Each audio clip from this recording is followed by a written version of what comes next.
राती जोगा में हुई जान पहचान, फिर बीकानेर में की लव मैरिज। अब धमकी मिलने पर एसपी दफ्तर पहुंचे युवक युवती। चूरू जिले के सांडवा की 24 वर्षीय युवती ने अपनी पसंद के युवक से लव मैरिज तो कर ली, लेकिन दोनों को अब धमकियां मिल रही है।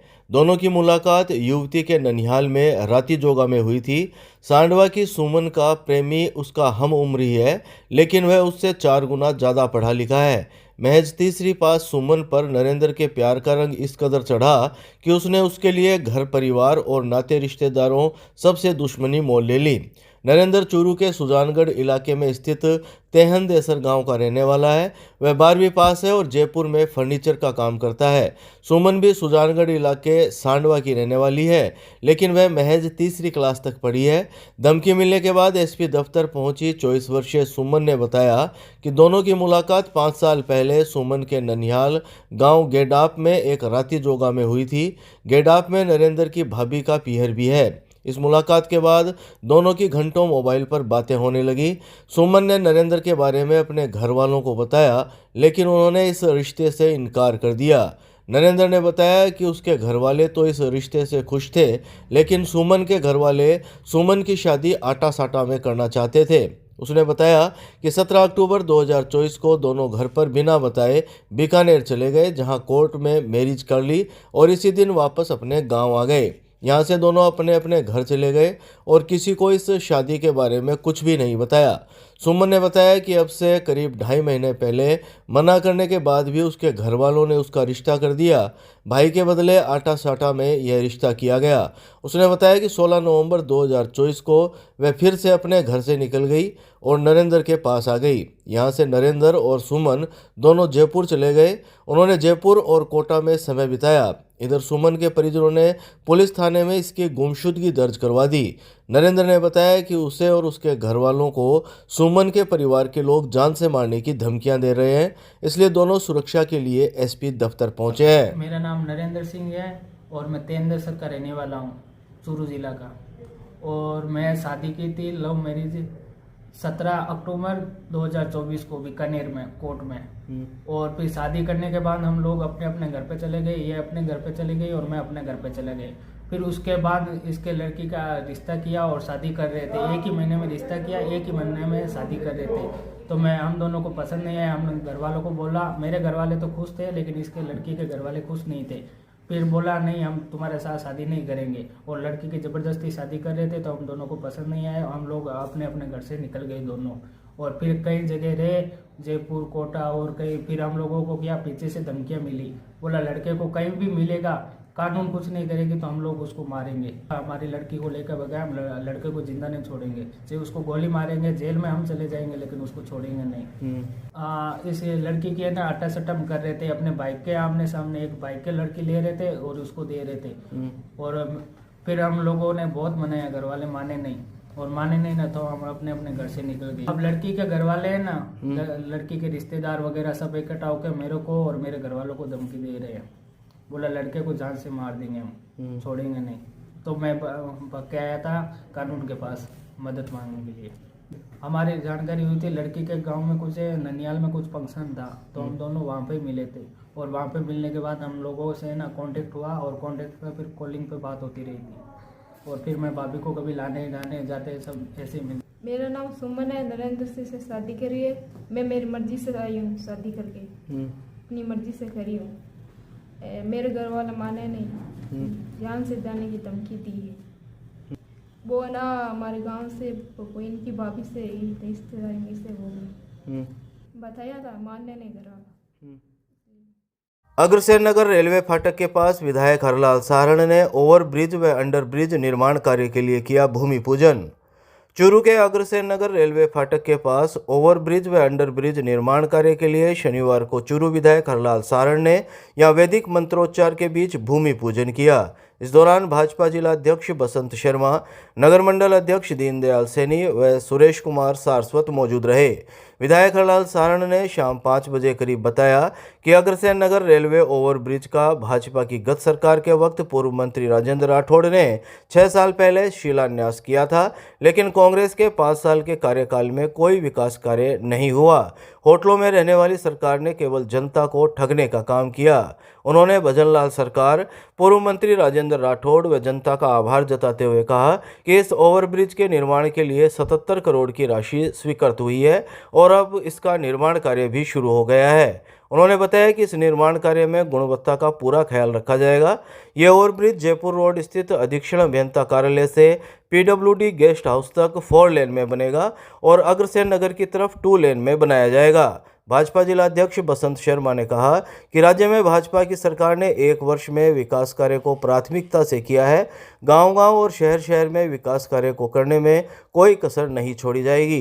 भाजपा सरकार ने आते ही युवाओं को रोजगार देने का काम किया है, जबकि कांग्रेस के गत राज में युवाओं को भटकाने का काम किया गया था। भाजपा सरकार ने विभिन्न योजनाओं से महिलाओं और किसानों को लाभान्वित करने का काम किया है। 6 साल बाद इस पुल का निर्माण शुरू हुआ है।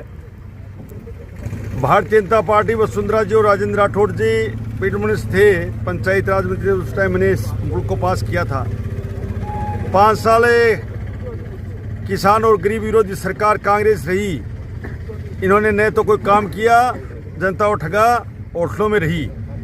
और हमारी सरकार बनते ही 77 करोड़ रुपए की लागत से इस पुल के निर्माण की स्वीकृति की भजनलाल जी की सरकार ने।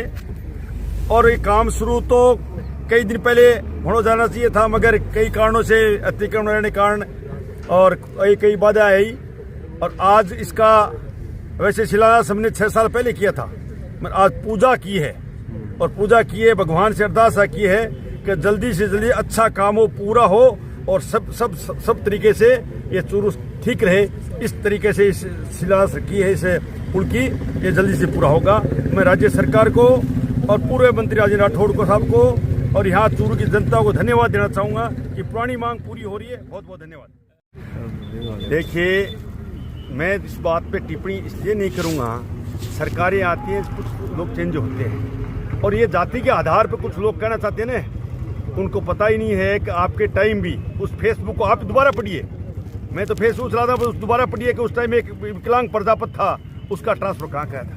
ये जाति के आधार पर जो कुछ लोग बात करते हैं ना, ये आने वाला समय उनके लिए भी ठीक नहीं है और जनता के लिए भी ठीक है। 5 साल कांग्रेस सरकार ने इस किसान को ठगा है और मैं भजनलाल जी सरकार को धन्यवाद देना चाहूँगा कि 163 करोड़ रुपए किसान की फसल बीमा योजना थी, क्लेम था, उसको स्वीकृत किया। बाकी क्लेम और स्वीकृत रहेंगे। इनको तो 2022-23 के क्लेम का किसान का इसलिए नहीं मिला कि इन्होंने प्रीमियम भरा ही नहीं कांग्रेस सरकार ने और केंद्र में डाल दिया। और केंद्र में राज्य में दोनों सरकारें। राहुल जी आज कहने लग गए भजनलाल जी सरकार ठीक नहीं है। राहुल जी आपको पता है कि आप खुद कहते थे कि कांग्रेस बहुत खराब है, वो दिन याद करो। कोतवाली थाने को मिला नया प्रभारी, सीआई सुखराम चोटिया ने किया पदभार ग्रहण। चूरू के कोतवाली थाने में नए थाना प्रभारी के रूप में सीआई सुखराम चोटिया ने शनिवार शाम पदभार ग्रहण कर लिया। पुलिस महकमे में हुए फेरबदल के तहत पूर्व थाना प्रभारी मुकुट बिहारी का स्थानांतरण साइबर थाने में किया गया है। नए थाना प्रभारी सुखराम चोटिया ने पदभार ग्रहण करने के बाद थाना स्टाफ से परिचय किया और अपनी कार्य योजना साझा की। मीडिया से बातचीत में सुखराम चोटिया ने शाम 6 बजे करीब बताया कि उच्च अधिकारियों के निर्देश की पालना करते हुए कोतवाली क्षेत्र में आपराधिक गतिविधियों पर अंकुश लगाने के लिए गश्त बढ़ाई जाएगी। उनका मुख्य लक्ष्य आम जनता में विश्वास और अपराधियों में भय का माहौल बनाना है। साथ ही कोतवाली थाने में आने वाले परिवादियों की समस्याओं को संवेदनशीलता के साथ सुनकर उनके समाधान का प्रयास किया जाएगा। उन्होंने कहा कि परिवादियों को समयबद्ध न्याय मिले और आपराधिक गतिविधियों पर लगाम लगाना उनकी प्राथमिकता रहेगी। साहवा सीएचसी में 18 वर्षीय अविवाहित ने दिया नवजात को जन्म। चाइल्ड हेल्पलाइन की टीम नवजात को चूरू लेकर पहुंची। चूरू जिले की साहवा सीएचसी में 18 वर्षीय कॉलेज स्टूडेंट ने नवजात को जन्म दिया है। अविवाहित मां ने नवजात को जन्म दिया, लेकिन उसने और उसके परिजनों ने नवजात को अपनाने से मना कर दिया। सीएचसी प्रभारी की सूचना पर चूरू चाइल्ड हेल्पलाइन की टीम साहवा सीएचसी पहुंची और मामले की जानकारी जुटाई। परिजनों के द्वारा नवजात बालिका को अपनाने से इनकार करने के बाद चाइल्ड हेल्पलाइन की टीम नवजात बालिका को बीती रात चूरू के राजकीय मातृ एवं शिशु अस्पताल लेकर पहुंची, जहां अस्पताल की FBNC इकाई में नवजात को भर्ती करवाया गया है। चाइल्ड हेल्पलाइन के जिला समन्वयक पन्ने सिंह ने शनिवार सुबह 9 बजे करीब बताया कि हेल्पलाइन के पोर्टल पर सूचना मिली कि साहबा सीएचसी में एक 18 वर्षीय अविवाहित कॉलेज स्टूडेंट ने नवजात को जन्म दिया है, लेकिन प्रसूता और उसके परिजन नवजात को अपनाने से इनकार कर रहे हैं, जिस पर नवजात को चूरू अस्पताल में भर्ती करवाया गया। नवजात का एफबीएनसी इकाई में वरिष्ठ शिशु रोग विशेषज्ञ डॉक्टर सुनील शर्मा की देखरेख में उपचार चल रहा है। नवजात बालिका का वजन 2 किलो 730 ग्राम है। चिकित्सकों ने बताया कि नवजात के स्वस्थ होने के बाद उसे चाइल्ड हेल्पलाइन के जरिए शिशु गृह में भेजा जाएगा। हाँ, ये अननोन मदर है और सावा सीएचसी से भी आया है और इसका जो वजन है लगभग 2.7 किलो के आसपास है और फीमेल चाइल्ड है। अभी थोड़ा सांस में थोड़ी दिक्कत है, इसके ऑक्सीजन लगाया गया है। साथ में मदर मिल्क बैंक से हमने इसको दूध पिला रहे हैं यशोदा बहन जी के थ्रू, और हमारे साथ जो चाइल्ड लाइन की तरफ से इनको लेके आए गए हैं। अभी हमारी देखरेख के अंदर है। इसके हार्ट रेट जो है 130 के आसपास चल रही है और कुछ दिनों तक हमारे देखरेख में रहेंगे। उसके बाद आगे का जो प्रोसेस है वो चाइल्ड लाइन के द्वारा किया जाएगा।